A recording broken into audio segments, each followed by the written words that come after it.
I also admire your constitution, by which I mean two things, which I want to see in Ukraine: checks and balances and constitutional rights. This is something what I admire about your country, this spirit of freedom, this very American human right pursuit of happiness. It's very American human right. So, and I want to see Ukraine like the United States in this regard. Ukrainians, we tend to be independent. We don't like government, for example. We tend to be a little bit anarchistic sometimes, but which is a good thing. The spirit of the Cossack. Yeah, exactly. This is a Cossack republic, but there is more freedom in this. In this regard, we are closer to the United States with our spirit of freedom.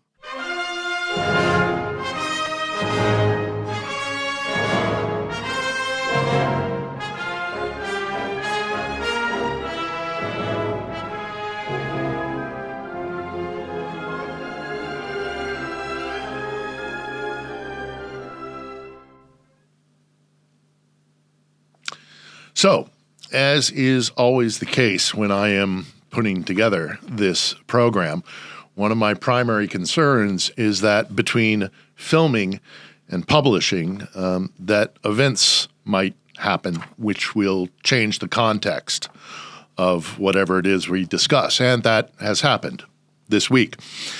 Because our guest is Dr. Oleksandr Merezhko. He is the chairman of the Foreign Affairs Committee in the Ukrainian Parliament, the Rada. And as you can expect, he is a very busy man. Finding a window in his schedule took weeks to arrange. Now, the conversation which you're about to watch, because I do still think that there is an awful lot here of importance, and it will be of benefit and informative to you, I hope. It is, however, a little bit outdated, and maybe our conversation would have gone a slightly different way if we'd known what was about to happen.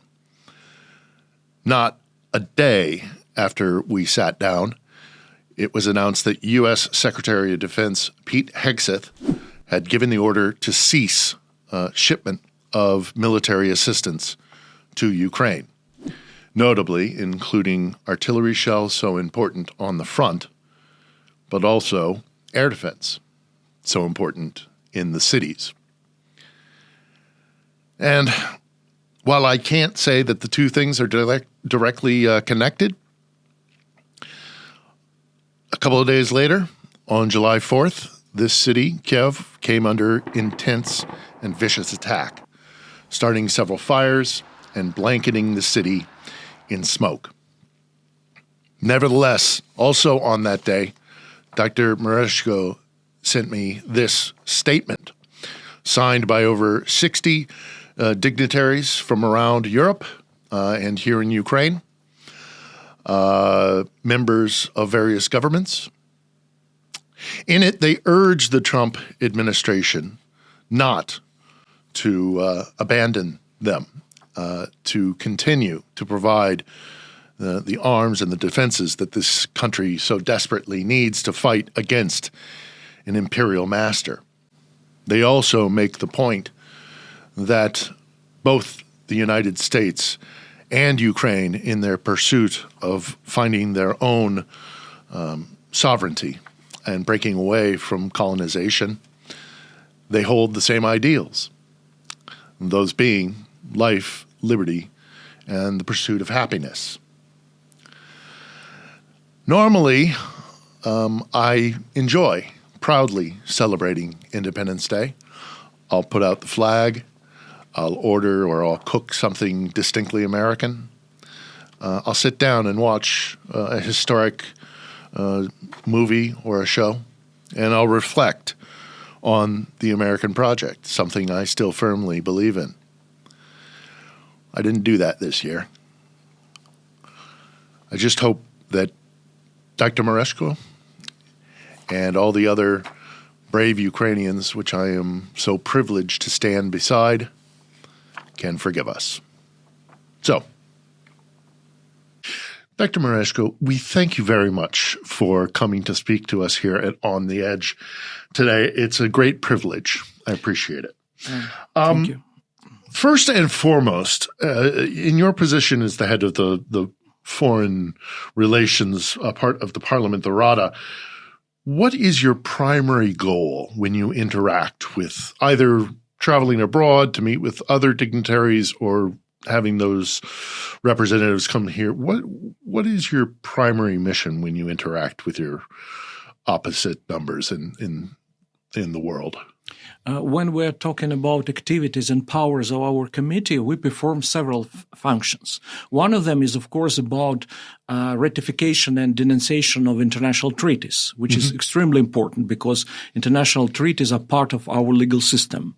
And the recent example is minerals deal, which was recommended by our parliament. Before that, the Rome Statute. And so on. As for parliamentary diplomacy, it's also important, especially during the war. And it's important because if we look at other states, Western states, for example, in particular, our allies, our partners, parliament plays a crucial role in foreign policy. Power of purse, so to speak, because it's budgetary issues. For example, American Congress. A lot depends on finance when we're talking about conducting foreign policy conducted by the president himself. But parliament, in this particular case, American Congress plays a crucial role. So this is one part of our job, to persuade our counterparts in parliaments of other states to continue to support Ukraine and even to build up to enhance this support. Also, we're involved in the so-called parliamentary alliances or parliamentary associations. For example, Parliamentary Assembly of NATO. Again, our delegation is doing a great job by trying to persuade our colleagues from NATO member states to continue to support our bid to become finally the NATO member state. So, and another example of our activities is Interparliamentary Union. We have also delegation, and for us, Interparliamentary Union is a platform which allows us to meet our counterparts from the global south, from distant countries, for example, African countries like Rwanda, like all kinds of Asian, African countries, because it's difficult, to organize a special trip to these countries. But having this platform, it makes things easier to communicate directly. And again, to tell them about what's going on in Ukraine, to dispel some stereotypes, myths, misinformation, or Russian propaganda, and also to continue to convince them that it's important, that it's in their best interest to support Ukraine, because it's not only about Ukraine. It's about global security and it's about international law. Today, we're a victim of Russian aggression. But no one is guaranteed in this dangerous world that tomorrow some other African country or Asian country might become a victim of the potential aggressor. So please support us right now.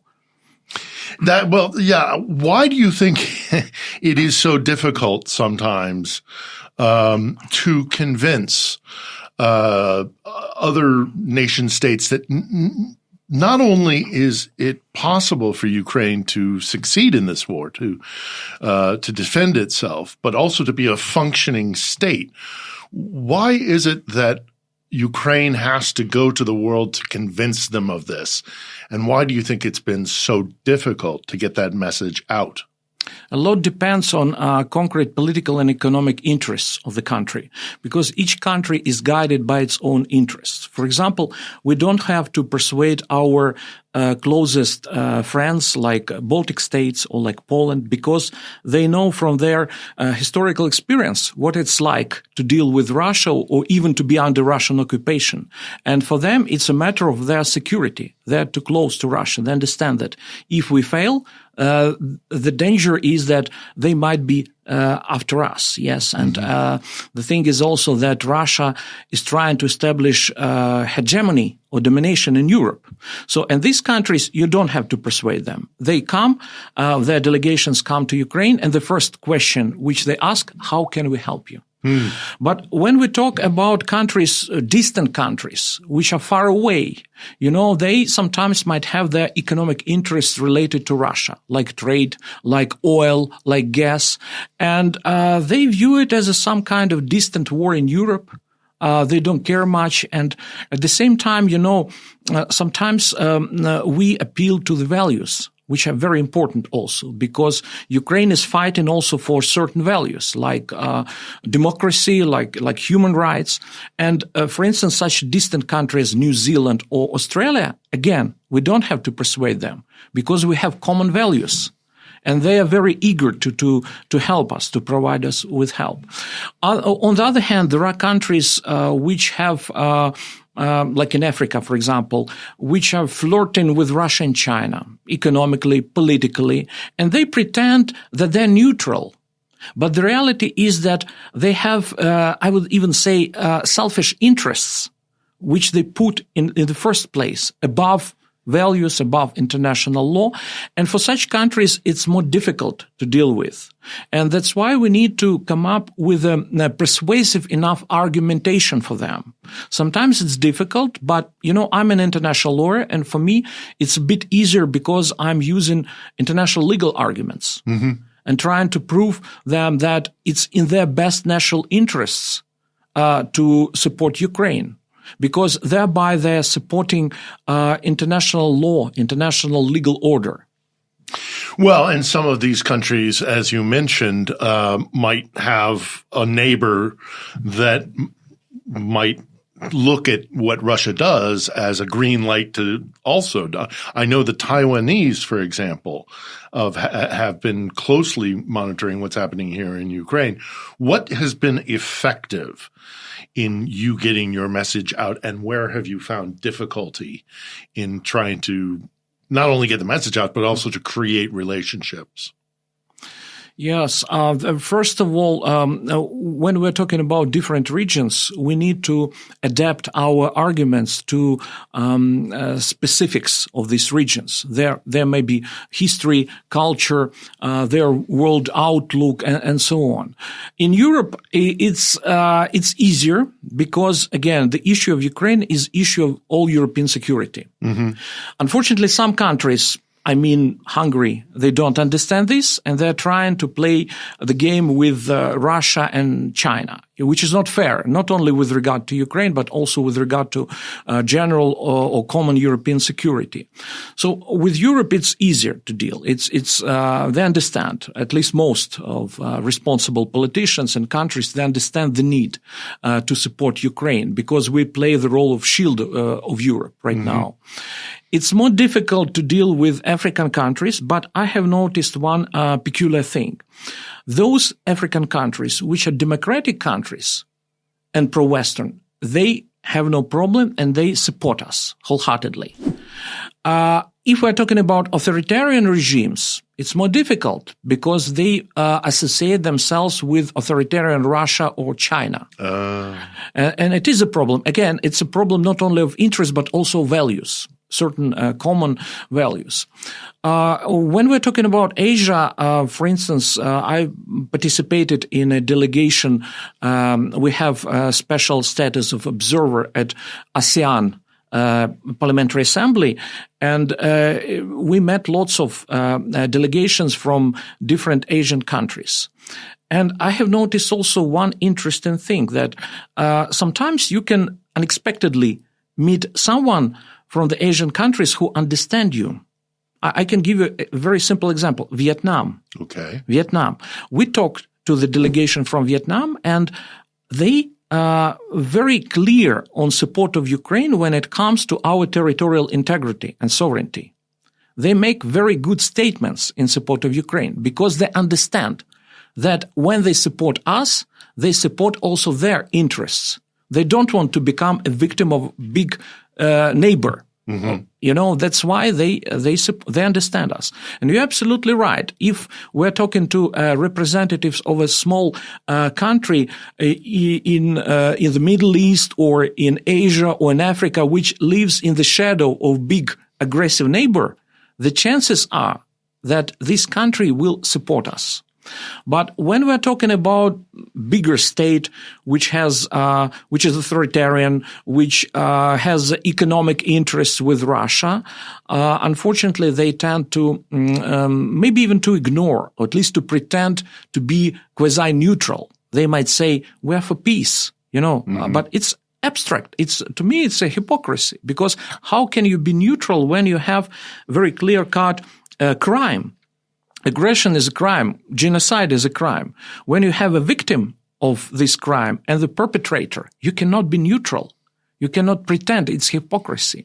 But unfortunately, some countries in the global south, they're doing this kind of politics. Well, in certain circumstances, to not take to not make a decision is making a decision. That you're choosing not to get involved, and that's a choice in itself. What about the big elephant in the room of the United States? First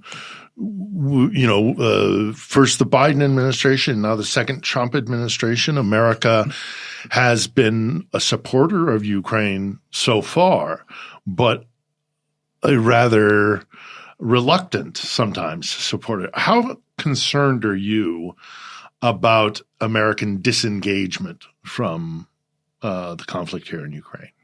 Well, of course, I'm and many of my colleagues are seriously concerned about this.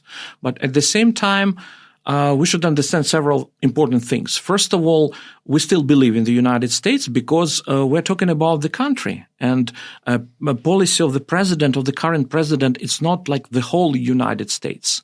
It's a democratic country where sometimes I'm under impression that it might have not one foreign policy, but three foreign policies. I mean, foreign policy of President Trump, foreign policy of the State Department, foreign policy of Congress. Mm-hmm. And I would also add fourth foreign policy of American public opinion, And we can appeal to, for example, our friends and allies, potential allies in the Congress. Mm-hmm. We've been using this mantra for several years about bipartisan support. And it remains to be true. If we look at the Congress, even I would say I would even argue that many Republicans, they openly or not openly, but they are on the side of Ukraine. They support Ukraine because they understand, especially so-called Reaganites. Mm-hmm. They remember the Cold War and they understand that we have entered a period of Cold War II, maybe. Well, and with China, with Russia, yes, but still it reminds a lot. It resonates with their memory, I would say. But the fact is that most of them continue to support us. Mm-hmm. So I would even argue that Congress is on our side. And the recent example, this attempt to adopt bill on tariffs and sanctions against Russia. Yes. It's a clear indication that Congress continues to support us. With Trump administration, I understand that on the one hand, foreign policy is being made by the president. But at the same time, there are advisors, there is his entourage, and there are different people. We can see those who, in my opinion, judging on their previous statements before they joined Trump's team, they have been very supportive of Ukraine. I mean, Marco Rubio, for example. Secretary of State Rubio, absolutely, yes. And there are lots of people like that. So I believe that all in all, the United States continues to be on our side. Continues. And I sometimes recall as a kind of consolation for myself the famous phrase by Churchill. He said that, you know what I'm talking about. I know this, but please proceed, yes. You can always count on Americans doing the right thing only after they have exhausted all their alternatives. Other options. Yes, options, yes. And I argue that Trump is in the process of exhausting all other options. Maybe it's wishful thinking on my side, but at the same time, I know that President in his actions, especially on the international stage, he's not completely free. Mm-hmm. There are some restrictions, political restrictions, internal, external, and these kind of restrictions are more prone to be on our side. Because again, it's in the best national interests of the United States, both political and economic interests, to support Ukraine. Even if you imagine that God forbids we fall or we fail. Yes, what would be the consequences for the United States and for Europe? Yes, in terms of security and even in purely economic terms.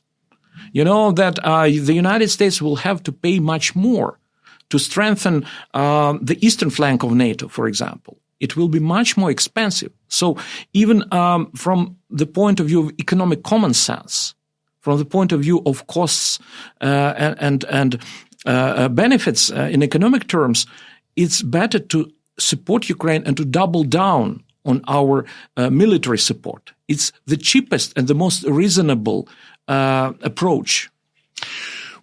I agree with you. I don't think that America can afford to completely withdraw and become isolationist, especially when it comes to Ukraine. But let's hypothetically say that they vastly decrease their assistance. What would that mean for Ukraine? What would Ukraine do in response to an America that starts to pull away from it? I'm not a military person, but I remember that according to some estimates at least, around 30% of our weapons, they are produced by the United States. So it's a substantial amount of weaponry for us. It's important. Another problem for us is that the United States has a kind of weapons which Europeans don't have yet. So especially when it comes to air defense systems, Patriot systems is a good example. So if we are not being provided by this weaponry, it will have negative impact, especially when it comes to air defense of our cities. It might be very dangerous. At the same time, I hope and we hope that the Europeans will step in and at least they will try to make up for this kind of losses. But at the same time, I still hope that even if Trump declines to provide us military assistance like Biden administration did, maybe he will be eager to sell us these weapons, which we desperately need, and our European partners and friends will be eager to help us to buy this weaponry. So we can find solution, but again, for us it's important because we have economic difficulties in terms of budget. Yeah. Yes, we are a country which has been waging the war of attrition for more than 3 years. It's extremely difficult to fight such a war against Goliath, against a superpower, which lots of resources. We are outgunned at present moment and outnumbered. We're truly a David against the Goliath. So that's why we can win this war. And it was recently recognized even by American specialists before the Congress that Ukraine can win this war. But we can do it only with adequate support in terms of quantity and quality of weaponry from Europe and hopefully from the United States. And I guess I also am trying to figure out there are those in the West and in America in particular who say that it would force Ukraine to the negotiating table. If we, by supporting Ukraine with weaponry, we are prolonging the war, the inevitability of Ukraine needing to negotiate a peace. If we withdraw our support, it will force Ukraine to basically capitulate. What is your response to those who say, stop supporting the war, it'll force the Ukrainians to sue for peace, What's your reaction to that mentality? To me, it's absolutely unrealistic arguments because they don't understand or pretend that they don't understand very basic facts, that Putin himself, he's not interested in any kind of peace, ceasefire, or serious negotiations. Because Putin, I quote one of the Western experts, and I completely agree with this phrase, he cannot back down. He can only double down. Because for him to stay in power, the only justification is this war against Ukraine. And if you look at what happened with his close friend and ally Bashar al-Assad in Syria, Syria, you can see that Putin didn't come to his rescue. He preferred to lose the whole country, so to speak, but to continue to fight against Ukraine, continue to wage an aggressive war against Ukraine. It's a very telling fact.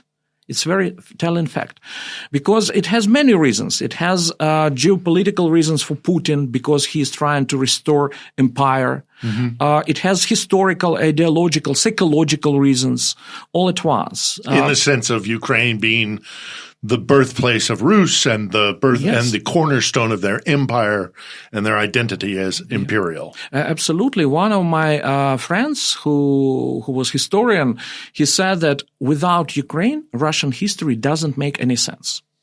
And it's true.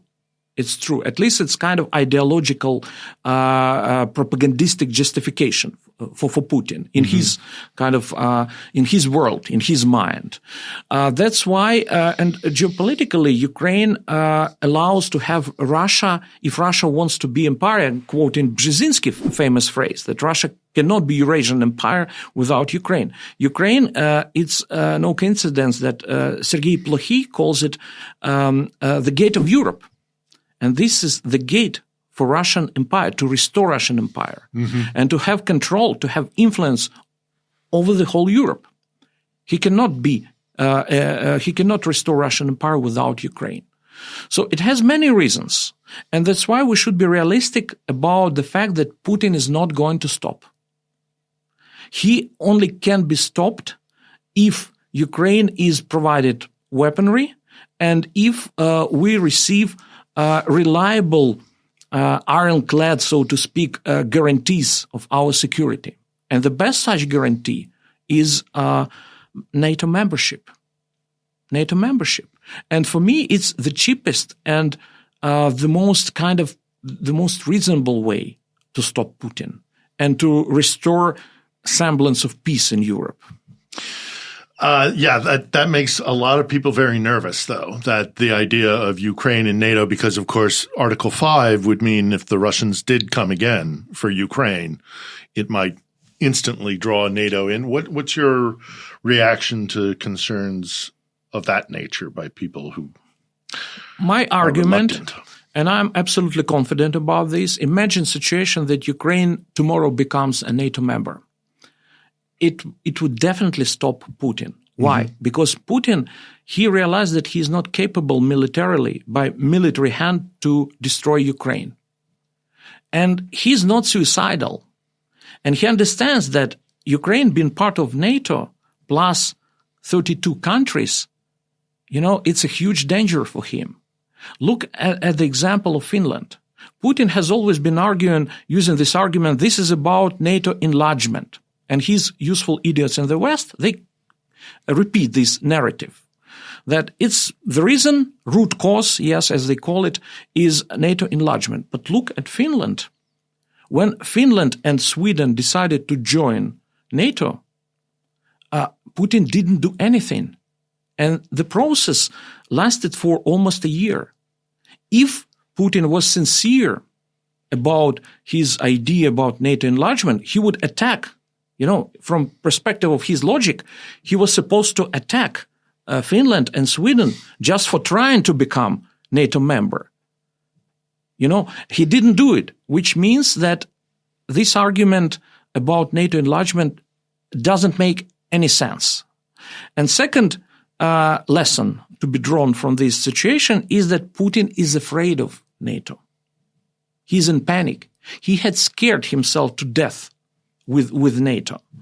And in his mind, this is the only deterrent which can deter him from future attacks against any country which is a NATO member. That's why Ukraine should insist on becoming a NATO member as soon as possible, no matter what who says. Maybe someone is talking about that it's off the table, so on, but, we should continue to knock on the door of NATO membership. I'm using this metaphor from the Bucharest summit of 2008.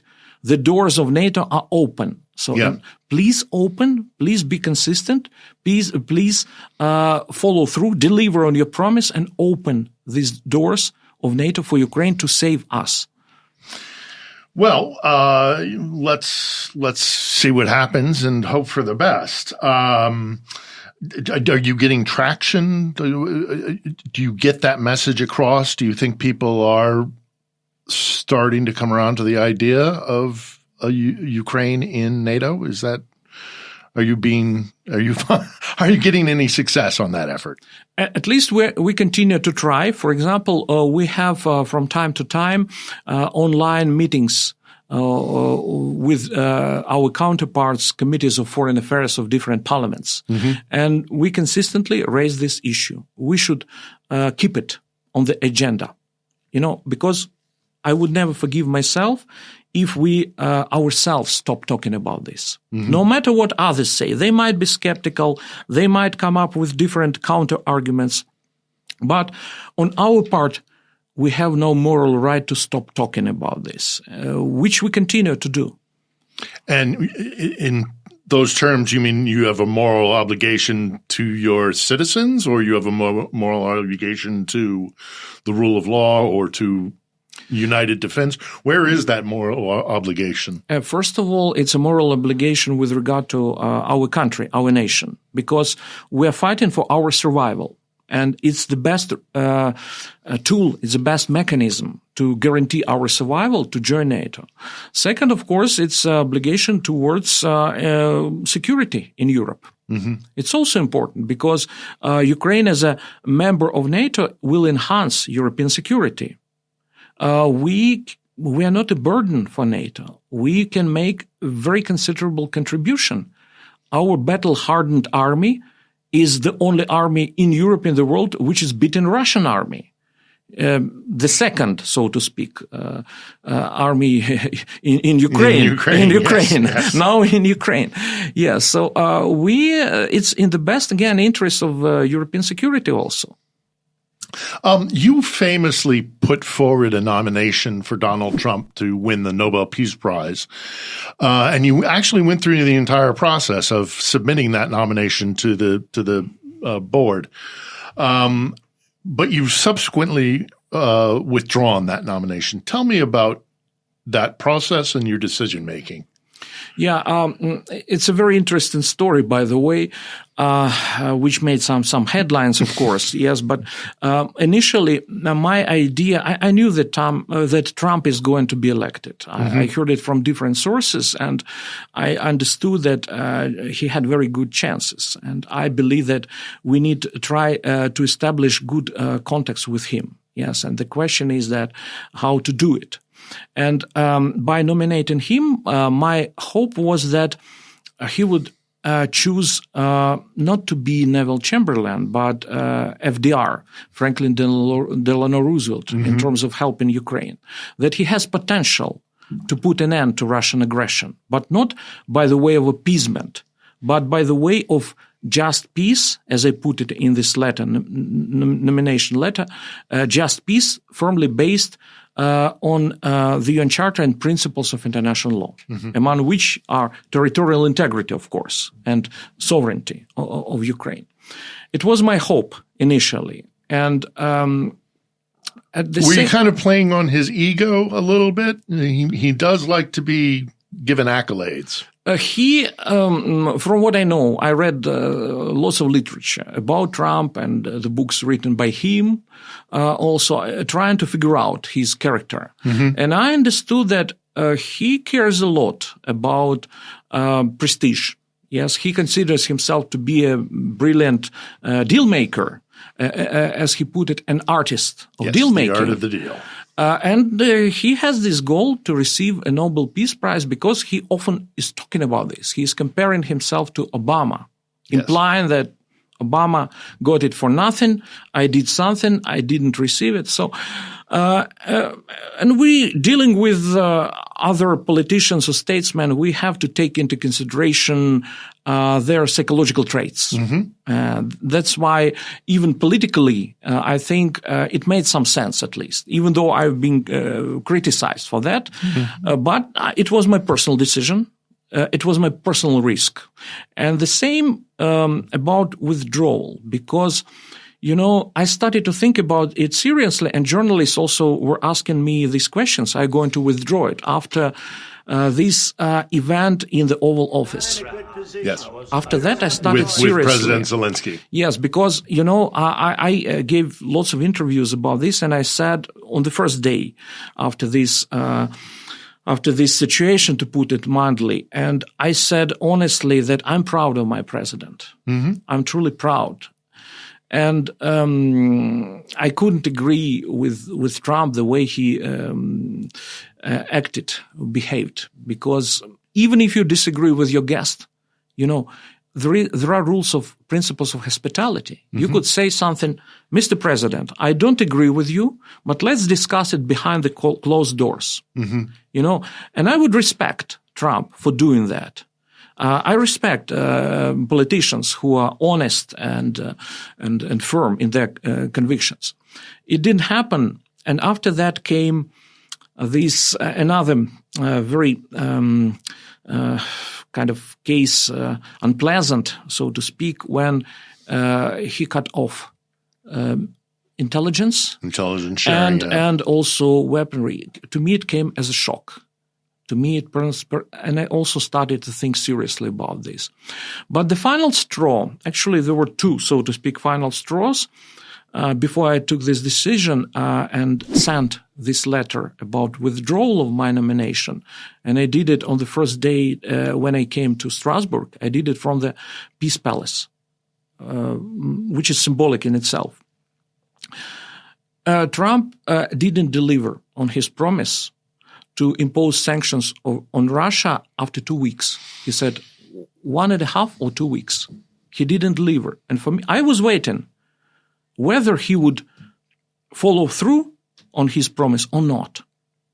And after that, I decided that I should withdraw my nomination. And also, after that, there were a number of very difficult nights in Kiev when Kiev was bombed heavily. Yes. And Trump didn't pay attention to that. He stopped paying attention. And in the morning, it was on Monday. In the morning, before that, Kiev was bombed. The night before, I withdrew. Kiev was also bombed. I talked to my family. And to me, it was like a final straw. Those were bad nights. Yes, and because maybe it was maybe it was a rational act. Maybe it was irrational on my part. But for me, it was a sign of my personal protest against what's going on. Because I really want him to get the Nobel Prize, but for bringing just peace, not for appeasement, not for appeasement of the aggressor.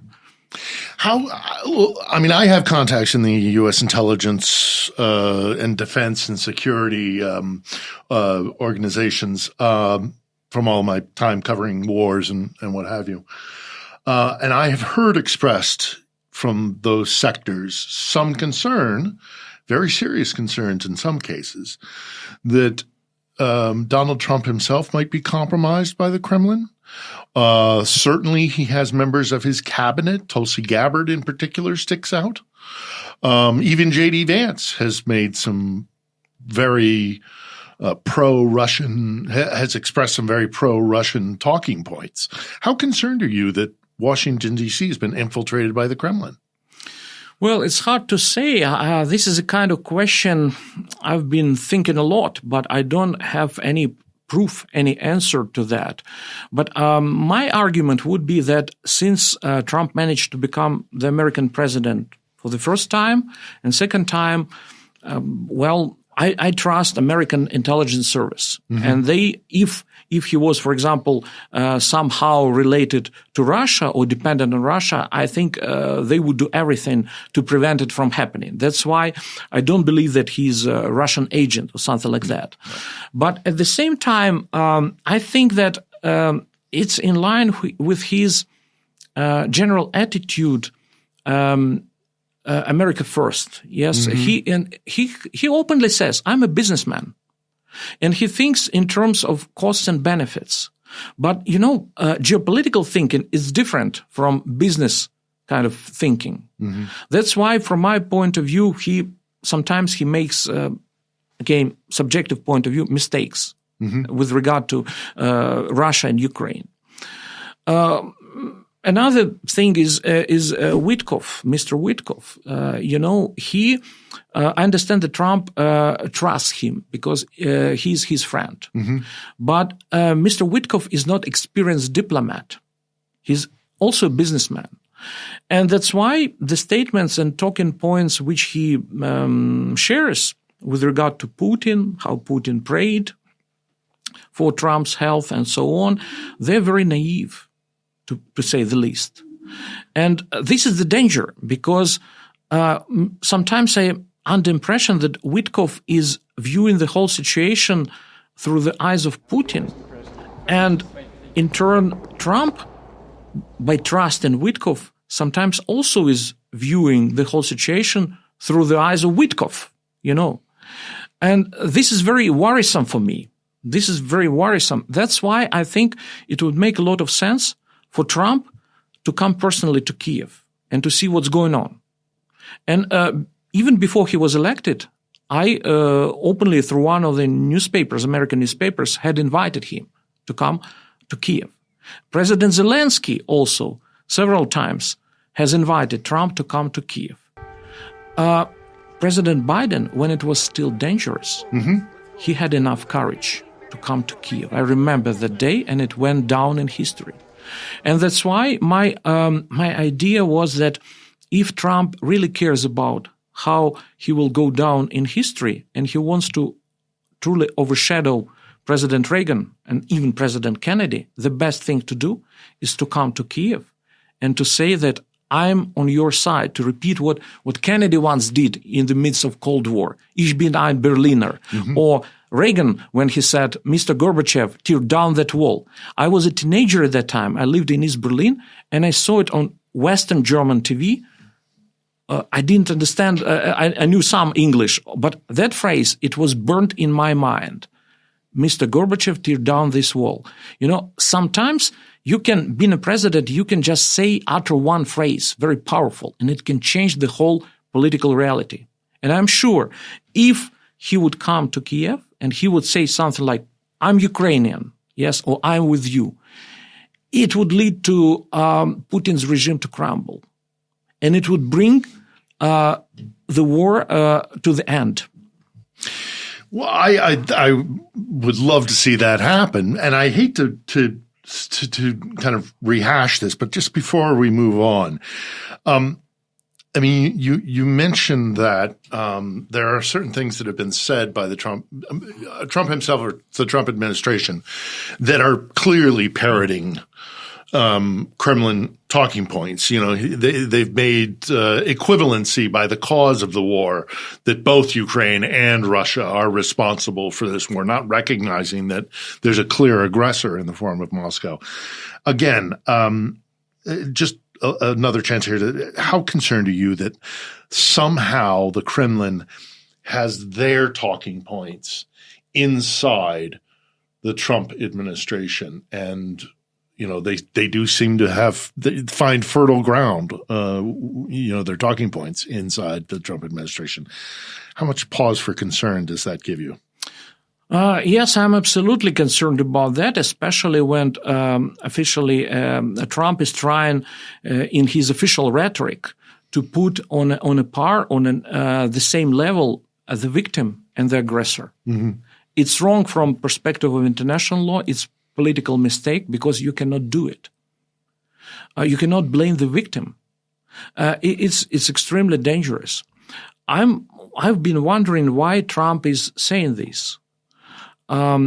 one of the explanations, maybe there is some kind of logic because he's, at least when you listen to Marco Rubio and Trump himself, that Trump wants to have nice relations with Putin, to bring him to the table of negotiation, to entice him by this kind of maybe sometimes flattery, sometimes repeating his talking points. Maybe this is the reason. But the ultimate goal is to cajole, to entice Putin to the table of negotiations. I don't believe that it will produce any result because, as we have said, it makes no sense. Putin will never negotiate. Yeah, I mean, that leads me directly to my next question because I had the good fortune to speak to former Ambassador William Taylor, who was here when President Zelensky was inaugurated. And he said in his conversations with President Zelensky that he had hoped to carry through on his campaign promises of pursuing a peace with Putin, but he quickly realized, and this is in the words of Ambassador Taylor, Putin's not interested in peace. Putin, not back then and not today. Do you think there's a way to sit down across? Can President Zelensky sit down across from President Putin and engage in peace talks in good faith? Do you think that's something that's possible? They can meet. And of course, on the one hand, we understand that in Russian totalitarian regime, totalitarian state, everything depends on the Tsar, on Putin himself. Yes. So if you want to have any kind of negotiations or dialogue, you should talk directly to him. On the other hand, I would— because you have referred to Russia as a kind of modern day fascist state. Yes, it is. It is a typical totalitarian fascist or neo-fascist regime. I have published an article and I approach this issue from a scientific point of view, sociological. I used, for example, arguments by one of the sociologists, Russian-American sociologist, by the way, Nicholas Timashev, who published a book about liberalism, fascism, and communism. And he came up with certain characteristic features of fascist state. And Russia fits nicely into this category of highly militarized. Yes. Industry is owned by an oligarchy that pays tribute to the Kremlin, who is really just one man. It's the Tsar. Yes, absolutely. Yeah. It's a new kind of fascism, which sometimes may be even more dangerous because it has a bigger propaganda machine than Nazi Germany, and it has nuclear weapons, unfortunately. So it's even more dangerous. Yes. So this is we also came up with this term Russism. Which consists of two elements, Russia and fascism. It combines because it's a very, I would say, from scientific point of view, Putinism or Russism is a very interesting phenomenon because it combines totalitarian practices and propaganda from extremes, extreme right and extreme left. And it's no wonder that Putin finances and supports in the West extreme right and extreme left.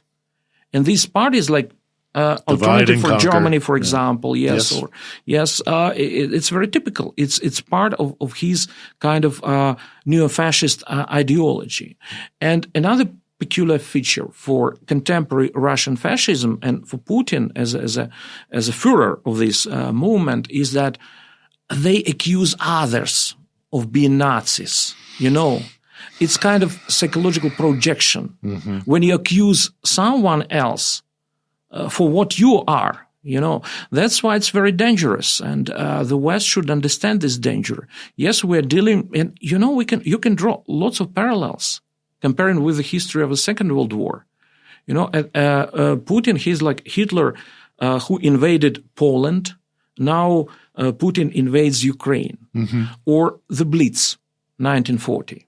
The Blitz. We're living during the times of Blitz, contemporary Blitz. Yep. And that's why people from the UK, you don't have to explain to them what's going on.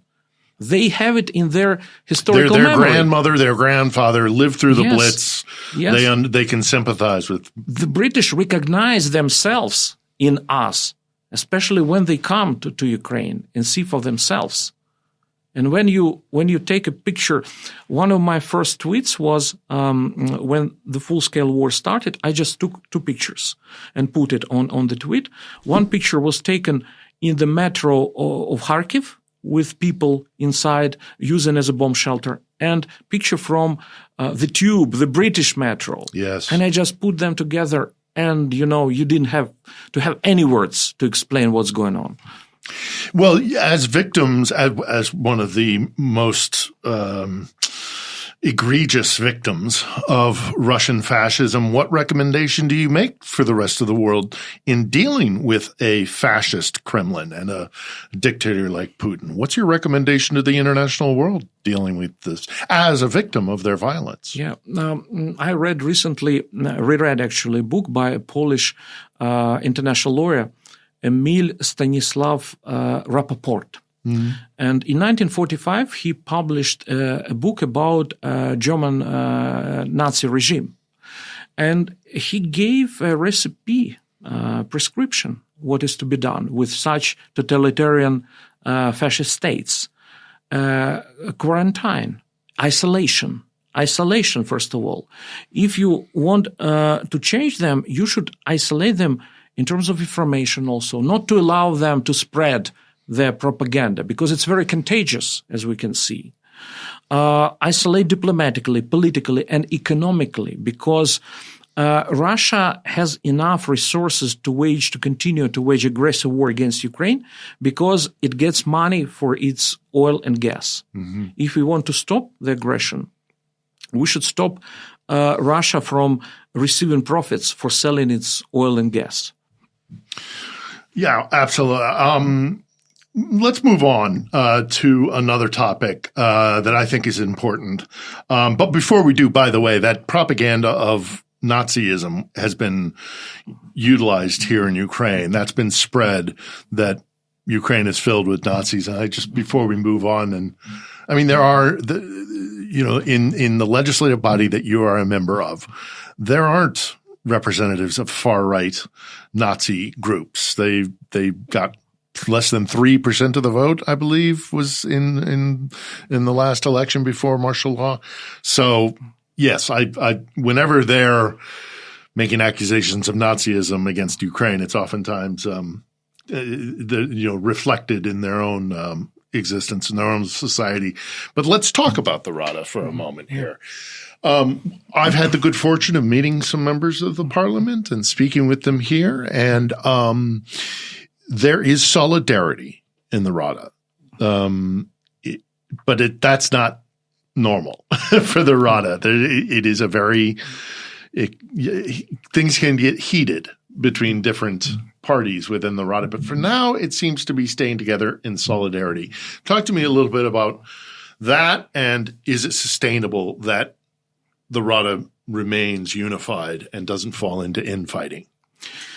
There is such a danger of political life returning, yes, but it's natural. We should understand that we are democratic states and we should have opposition. And I value very highly opposition. I think that the role they play is extremely important. When they criticize us, the ruling party, the government, but still it's important. I'm in favor of preserving. It might be painful for us, yes, but for the sake of democracy, we should do it.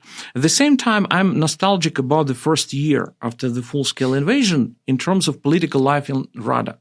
Because at that time, when the danger was looming large and the key was encircled, we absolutely forgot about all kinds of bickering, infighting, about politics. We were tremendously united and effective. For me, I recall it. For example, different factions, they had a sort of veto power while deciding the issue of what laws to put on the agenda, for instance. It was very effective, but politics is politics. And after a year, politics started to gradually come back. But at the same time, what we retain is our solidarity when we are talking about foreign policy. The best example is when we are going abroad as members of delegations like Parliamentary Assembly of the Council of Europe, Interparliamentary Union, NATO Parliamentary Assembly, and so on. These delegations include representatives of all factions. And we absolutely don't have any whatsoever disagreements. We support each other and we act in unison. It's like a synergy, even, And I'm proud of my colleagues from other opposition parties because I learned from them. Because sometimes they have more experience than me. They have been in these delegations for more years than me, and we communicate excellently and we fight together. So in terms of foreign policy, we don't have disagreements. But at the same time, politics is politics. It's normal to each party, each faction is trying to be popular, to make sometimes PR, hype, whatever. But it's their bread and butter. Yeah. We should respect that. I'm going to start to wrap it up here, but before I do, one other quick question about politics and domestic politics in Ukraine. What is your response to the criticism that there should be a presidential election, that there's, that martial law maybe should be abridged or lifted so that there could be an election? What's your response to the criticism? I'm a lawyer, and for me it's absolutely obvious that it can be done only after we lift martial law. Only after that. So our legislation is very clear about this. At the same time, Putin is trying to push this narrative, maybe even via or through Vitkov. And the danger is that he might be trying to push it through Trump. Mm-hmm. Because Putin understands that Zelensky, as a symbol of resistance to Russia and symbol of Ukrainian unity, presents very serious danger to Putin and to Russia. And he wants to remove this danger by using maybe American president, This is the danger. We should be very clear about this. Also, President Zelensky, he has very substantial popular support according to the polls. Yes. Any European leader would be envious and jealous about his support in Ukraine. We have agreement between the members of factions that elections will be held after the ending of the lifting of martial law. Which was voted on legally under the Constitution by the Rada. You voted martial law in when the invasion, the full-scale invasion started. And besides— 100% legal. Yeah, and besides, to hold elections right now, even from technical, logistical point of view, it's extremely difficult. How can you guarantee transparency, democracy of elections when people are fighting, when, for instance, you cannot even guarantee security of voters? Mm-hmm. If they go to vote to the polling station and it can be bombarded by Russia, you cannot guarantee safety. When you have millions of people abroad, again, against another issue. And people under occupation. And how you have 20% of your country under occupation. How are those Ukrainian citizens living in those occupied territories going to present their vote? How are they going to cast their ballot? So I'm with you there. I'm going to start to round down here, and then we'll draw this to a conclusion with some big picture questions. What kind of country are you trying to build here in Ukraine? I lived in the United States for 3.5 years as a student on Fulbright program in different parts of the U.S., in Colorado, in Pennsylvania, in New York City, in Washington, as a scholar, and I even had experience of teaching at the university, at Graduate School of International Studies, Colorado University. And I like the model of the United States. Even more so, perhaps, than the parliamentary systems of Europe? Yes. So you prefer kind of a congressional system? Yeah. What I like most of all in your model, an American model, and which I would like to have also in Ukraine, first of all, independent judiciary. Mm-hmm. This is the key. This is the key for having investments, economic growth, and so on. Independent judiciary. And I respect it Not only because I'm a lawyer. As a student in 1992 at the University of Denver, I took a course on American constitutional law. It was so confusing because, lots of contradictory excerpts of decisions of the Supreme Court. But then I realized this is about logic and this is about justice. And this is about independence of judiciary. I also admire your constitution, by which I mean two things, which I want to see in Ukraine: checks and balances, and constitutional rights. I remember my professor of constitutional law in the US, he said, we are not democracy. He was talking about America. He said, we're constitutional democracy. And by that, he meant that the rights of minorities are protected by constitutional rights. They're sacred, like First Amendment, for example. This is something what I admire about your country, this spirit of freedom. This very American human right pursuit of happiness. Yeah. Pursuit of happiness. It's very American human right. So, and I want to see Ukraine like the United States in this regard. Of course, we shouldn't forget our European cultural roots, but, we have a lot to learn from European countries, from the UK, from Germany, from France. Well, all of those are still modern liberal democracies, which hold as cornerstones of their establishment in their states this idea of inalienable rights. That's in sharp contrast to your former imperial master in Moscow. The Russians do not believe in inalienable rights. As a matter of fact, they think it's rather naive and foolish of Western democracies to kind of hold this, that you're not born with rights. You have to fight for them, or they have to be granted to you by the state. And I would like your response to this is I think that's a big part of why Ukraine is fighting so hard. Yes. Is because a rejection of that kind of mentality. I wonder if you'd like to respond. Russians in Ukraine, I don't know much about Russia because I haven't traveled. I've been only once at the conference like more than 20 years ago in Moscow. Oof. More than 20. So I cannot claim that I know deeply their culture. But from what I see a huge difference in terms of legal, political culture and even mentality. Mm-hmm. Because Russians, they're imperialists. And they disdain dignity of a human being. They prefer, they're very loyal to the Tsar, and they're ready to sacrifice their life, not thinking about it. So it's not about human rights, it's not about rule of law, it's rule of Tsar instead of rule of law.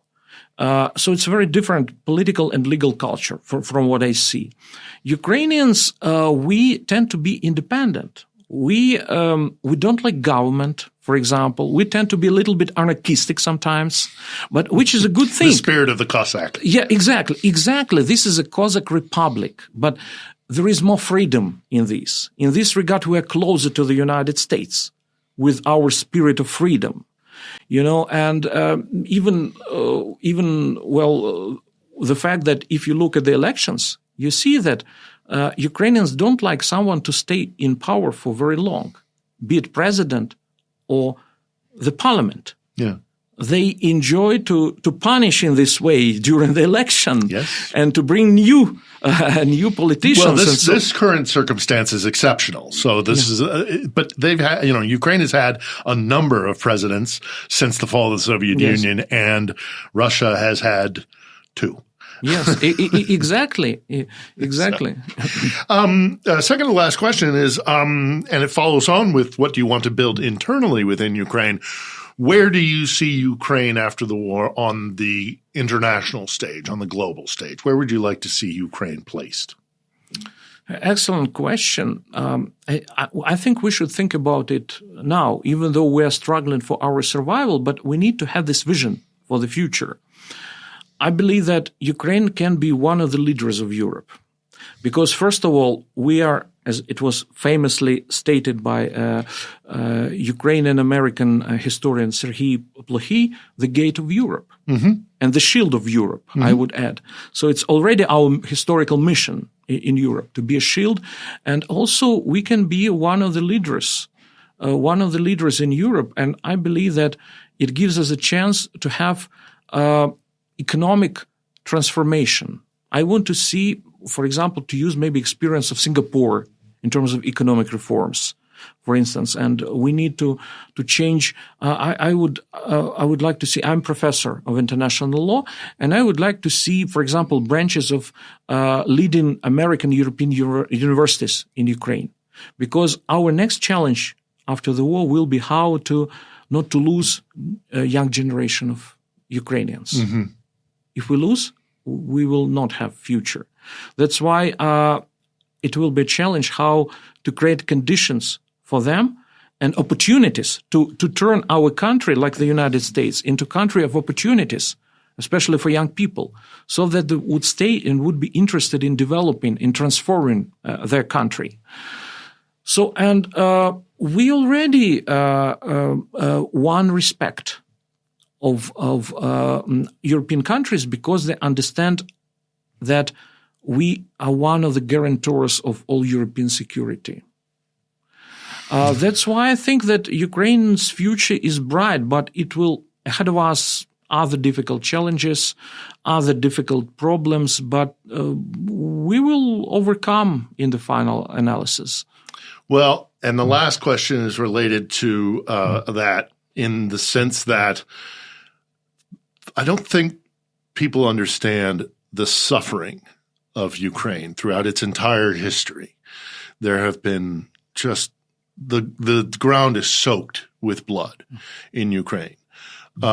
You have been a strong advocate for recognition of the Holodomor as a genocide, and that's the forced starvation in the first part of the 20th century, which killed millions.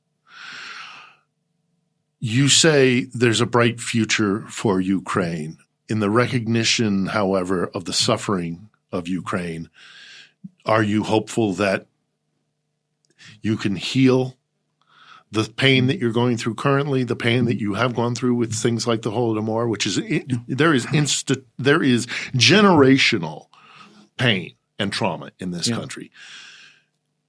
Do you think by being successful in this war that those wounds can start to be healed and, as you say, lead to a much brighter future of Ukraine? I wonder if we could close with your thoughts on that.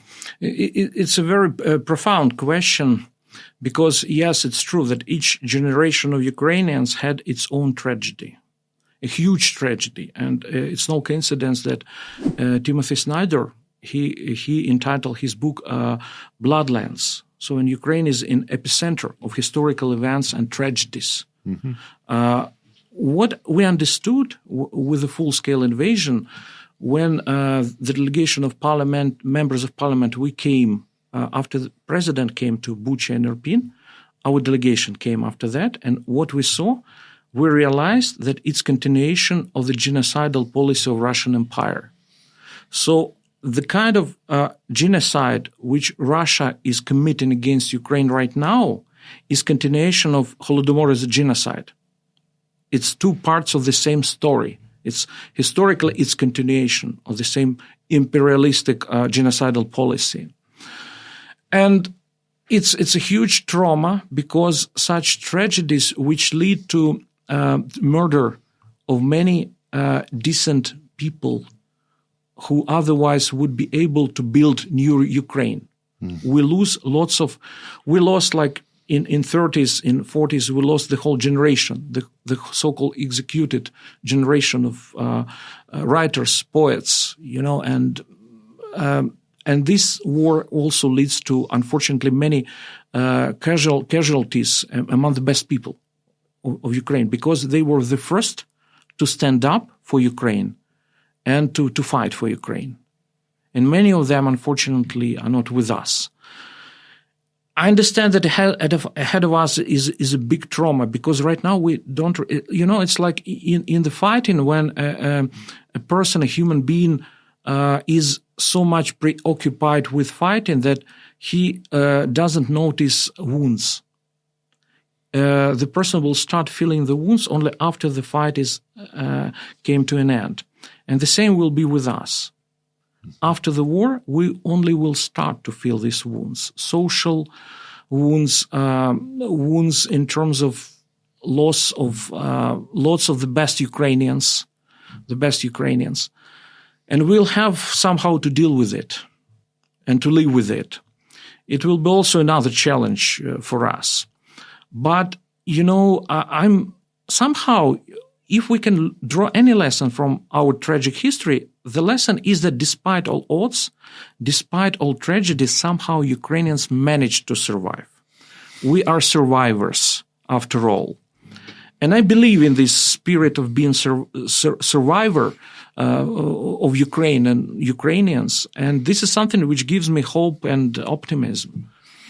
To paraphrase the opening stanza of your national anthem, the dream of Ukraine is not yet dead. Yeah, yes, absolutely. Well, I want you to know, Dr. Merezhko, that there are many Americans who are aware of your strength, your country's strength, your people's strength, and we support you 100%. It has been one of the great privileges and honors of my life to be here, to stand beside you in your time of need and to document it, to try and keep awareness up so that Russia's crimes don't happen in the dark. And I am very grateful to the entire nation of Ukraine for the hospitality and for the shining example that they have given to the rest of us. So I thank you very much for all of that. But I certainly thank you very much for coming and speaking to us today. Thank you. Thank you. Thank you. And thank you to you personally, because, you're doing a great and extremely important job. It's my honor. And you understand that under circumstances, we don't have enough capabilities to tell the truth, especially to the Americans, to Europeans. And what you're doing is extremely, extremely important for us. Thank you so much. Well, thank you. Thanks very much.